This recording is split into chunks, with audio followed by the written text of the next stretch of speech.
Reggie here, your friendly neighborhood bodybuilder and comic book collector, and I want to welcome you to another one of my videos. In this video, I'm going to offer you 5 practical tips on how you can avoid catching a brick. And I am pretty confident that there are people out there that are watching this wondering what that expression means. I don't know where that came from. I may have made it up. Maybe I heard it somewhere years ago, but I have been using this expression for a long time. And while you might not know what it means, you can picture it. And you can probably figure out that catching a brick isn't a good thing, especially if you don't have good hands. But this expression, in my mind, is designed to, 1, paint a picture, 2, to communicate that a brick is not a good thing, right? Especially if you're trying to catch it, if someone is throwing it at you. And it is designed to say that a brick is a bad deal or a bad situation that you want to avoid. And I originally started using this idea back when I bought my car several years ago. I had a guy that got himself into a really bad situation with a car, and he was trying to sell the car to me, but was trying to position it as being a good thing for me. And in my head, I'm looking at the numbers and looking at his financial situation, and my thought was, you caught a brick and now you're trying to throw it at me. And I don't want to catch the brick. I don't want to catch that. And I ended up walking away from that deal and went on to find a much better deal, a much better car that actually made me happy. And so this idea of catching a brick is something that I've continued to use. So, with all of that said, let's get to the 5 tips on how you can avoid catching a bad deal. I should also mention here that this video is sponsored by the folks at ShortBoxed, and they actually sponsor one video a month in which we give away a $100 credit for anything that is purchased on the ShortBoxed app. And this giveaway is limited to the US. And you can enter this giveaway simply by commenting something substantive on this video down in the comment section. Leave it behind and we will do a random giveaway in a couple of weeks, and the winner will be announced on the Comics Today show, which airs on Wednesday at 7 Eastern Standard Time. With that said, now we're going to get to the 5 practical tips. Tip number 1 is to pump your brakes. You have to be patient out there in the comic book market.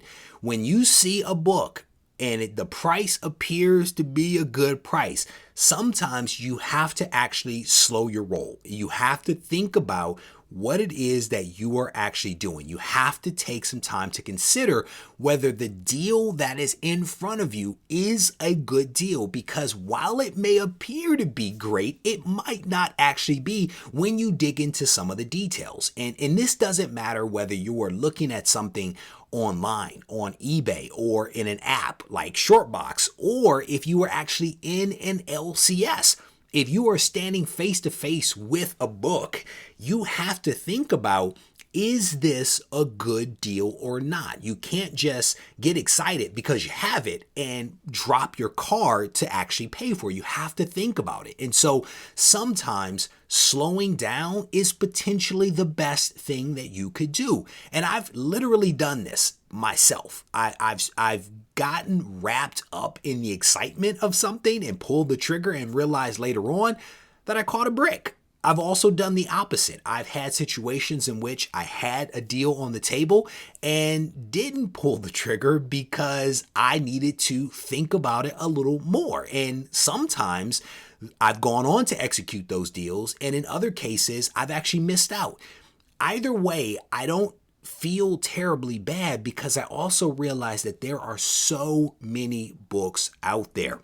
We are not talking about super rare comics that only come to the market every several years. I mean, if we're talking about that, sometimes you have to move, you have to pounce. But generally speaking, there is ample inventory out there for you to be able to take a step back, evaluate the situation before pulling the trigger. Tip number 2 is to duck.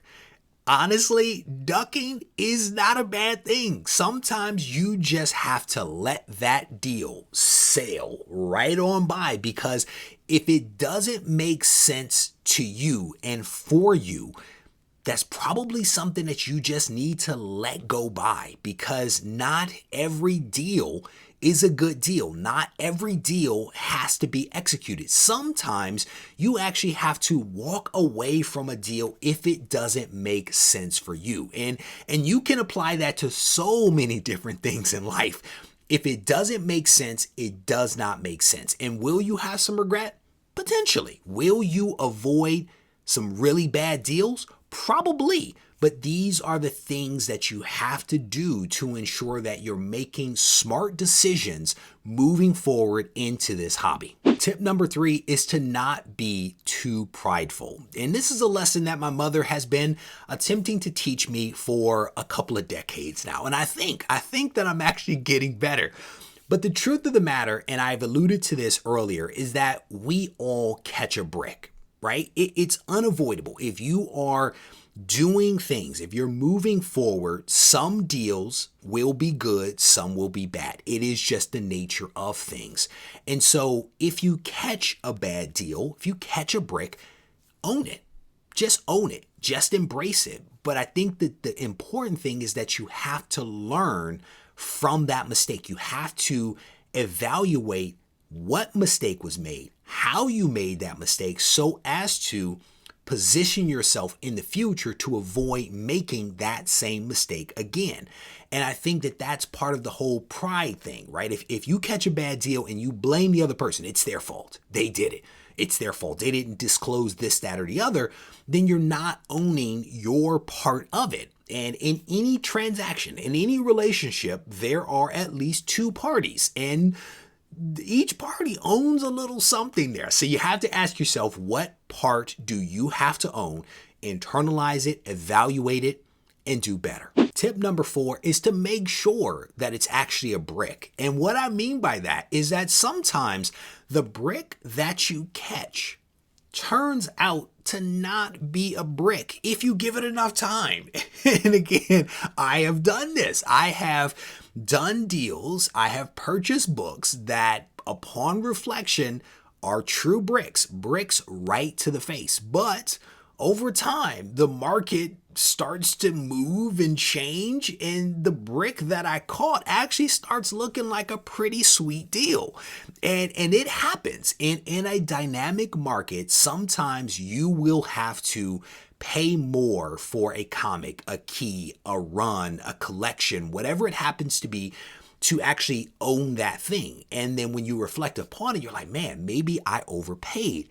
But then when you wait a couple of months, half a year, and when you look back upon that deal and what you did, it actually makes perfect sense. So even a brick isn't always a brick when you give it enough time and additional reflection. The last and final tip is to do your research. And it doesn't matter whether you're talking about comics, cards, statues, graded video games. You have to do your research to understand what it is that you are actually negotiating and possibly buying. One of the biggest mistakes that any of us can make is going into something without doing the proper research, because that is a recipe for overpaying and catching a brick. So you have to take some time to slow yourself down, to ask yourself some questions, to do some research, to ask a friend, to ask someone that might be a little bit more knowledgeable than you, to reflect upon the data that is out there in a pricing guide, to ensure that what you are doing makes sense, to make sure that you are as informed on that thing as you can possibly be. And then you pull the trigger. So research is vitally important. And if you think about it, it actually ties back to some of the other tips that I just mentioned a few moments ago. As always, with these types of videos, it is impossible for me in short form to cram into it all of the tips that someone might need. So if you have some additional tips, don't be shy about leaving those down in the comment section so that we can all learn from one another. And I honestly look forward to reading those tips.